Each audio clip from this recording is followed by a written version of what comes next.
অতি দ্রুত সময়ে প্রথমে নির্বাচন কমিশন পুনর্গঠন করা উচিত এবং তারপরে স্থানীয় সরকার নির্বাচনের উদ্যোগ গ্রহণ করা উচিত।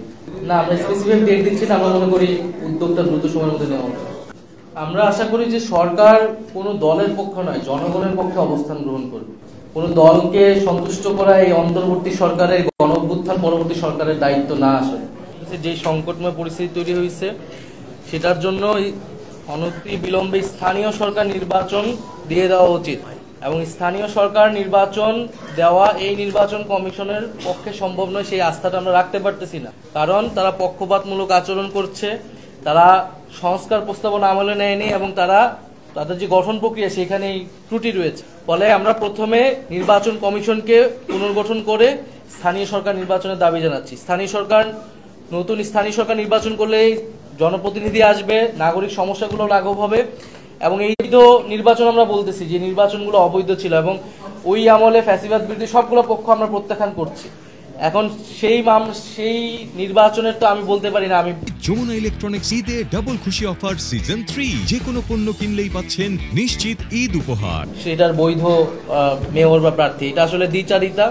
তো সেই জায়গা থেকে স্থানীয় সরকার নির্বাচনের মাধ্যমে আসলে এই সমস্যাগুলো সমাধান করা প্রয়োজন। ফলে সরকারের কাছে আমাদের দাবি যাতে আমরা দ্রুত সেই ধরনের ব্যবস্থা নিয়ে নির্বাচন কমিশনকে পুনর্গঠন করে আমরা স্থানীয় সরকার নির্বাচনের দিকে আমাদের দ্রুত যেতে হবে। আমরা তো জাতীয় নির্বাচনের বিরোধিতা কেউই কখনো করিনি এবং আমাদের এনসিপি কিন্তু আমাদের অবস্থান প্রধান উপদেষ্টা যেই সময়ে সীমা দিয়েছেন ডিসেম্বর থেকে জুন, আমরা কিন্তু সেটাকে সমর্থন করেছি যে এর মধ্যেই নির্বাচন হতে পারে।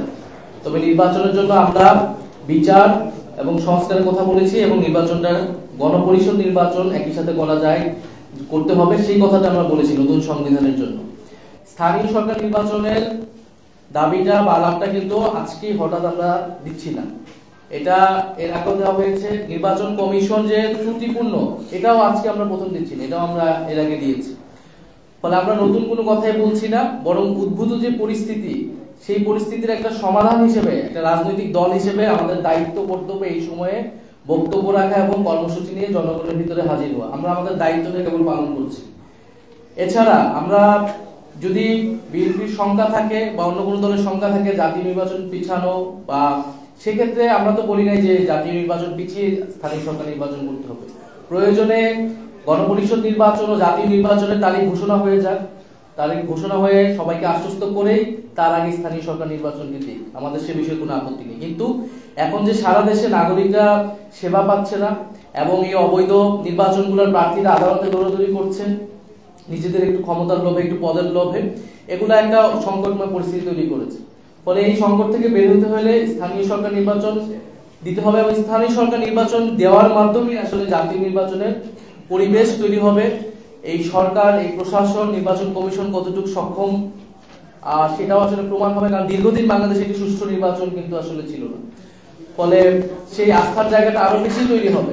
সেই জায়গা থেকে আমরা বলছি যে এই সময়সীমা জাতীয় নির্বাচন এবং গণপরিষদ নির্বাচনের জন্য দেওয়া হয়েছে, সেই সময়সীমাকে মাথায় রেখে আমরা বলছি যে আগে স্থানীয় সরকার নির্বাচনটি হতে পারে এবং তার জন্য অবশ্যই যে নির্বাচন কমিশন আছে সেই নির্বাচন কমিশনকে পুনর্গঠন করতে হবে।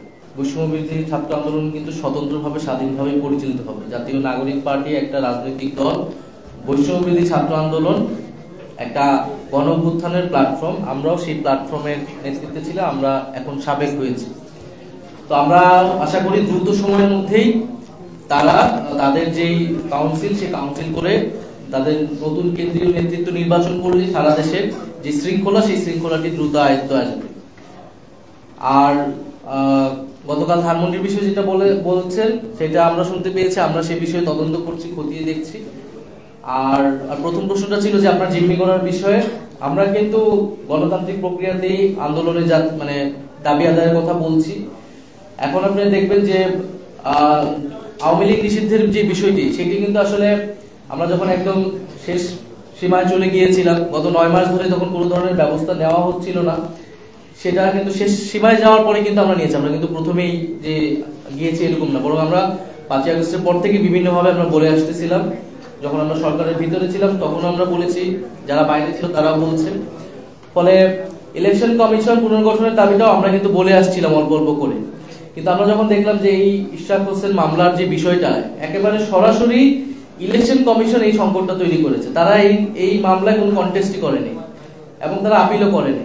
ফলে এটা খুবই স্পষ্ট যে তারা একটা দলের পক্ষ নিচ্ছে, একটা প্রার্থীর পক্ষ নিচ্ছে এবং এই ধরনের সংকট যে সামনে তারা করবে না, এবং এই নির্বাচন কমিশনের উপরে জাতীয় নির্বাচন বা যে কোনো নির্বাচনের উপর আস্থা তো আমরা রাখতে পারছি। ফলে আমরা গণতান্ত্রিকভাবে আমরা দাবি জানাচ্ছি, কালকে ইলেকশন কমিশনের সামনে যাব, আমরা তাদেরকে দাবি জানাবো। এরপরে আন্দোলনের পরিস্থিতি অনুযায়ী আমাদের দাবিটা যদি কর্ণপাত না করানো হয় সেই অনুযায়ী আমরা আমাদের দাবি আন্দোলনের তীব্রতা বৃদ্ধি করব, কিন্তু সেটা আমরা গণতান্ত্রিক উপায় করব। বরং এখন যেটা হচ্ছে, একটা বৃহৎ রাজনৈতিক দল হিসেবে, প্রতিষ্ঠিত দল হিসেবে যেই ম্যাজরিটি জনগণ তাদের কাছ থেকে আশা করে, তারা কিন্তু সেটা দেখাচ্ছে না। শাহবাগ বন্ধ হচ্ছে, নগর ভবন বন্ধ হচ্ছে, যমুনা ঘেরাওয়ের হুমকি দিচ্ছে, নানাভাবে দেশে একটা অস্থিতিশীলতা তৈরি করার চেষ্টা করছে।